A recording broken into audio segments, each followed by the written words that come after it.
should probably, instead of reading you this abstract, I should say that Roy here has made my life quite easy by talking about the ground course in cybernetics before I did.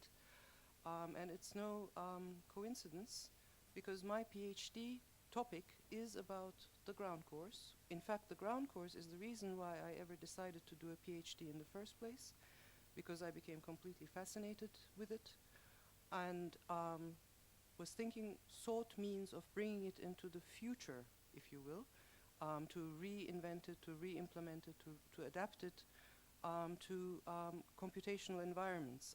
In the beginning, the idea was not online builders' worlds, three-dimensional builders' worlds, such as Second Life.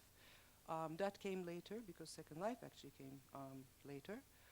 But anyway, my talk is going to be about the ground course and cybernetics and avatars. And I will be reading quite a bit of it. The ground course created a learning environment which fostered the rethinking of, I should also add that this happened in the 1960s in England, and it created a learning environment which fostered the rethinking of preconceptions, prejudices, and fixations with regards to self, society, personal, social limitations, art, and all the ensuing relationships through a range of carefully thought out assignments that entailed behavioral modification and aimed at the breaking of habits and change. At the core of all learning activity was a concept of power, the will to shape and to change. As part of the strategy, students set about analyzing and inventing games, idea sequences, and matrices in which codes were designed and broken. These exercises were reinforced through various studio classes as well as theoretical study ranging from cybernetics to behavioral sciences. The core assignments were behavioral projects in which the learners were directly and personally engaged, and one such task was acquiring and acting out a totally new personality, which was largely the converse of what a student would consider to be their normal self. The students monitored their new personalities with calibrators which they designed to read off their responses to situations, materials, tools, and people within a completely new set of operant conditions.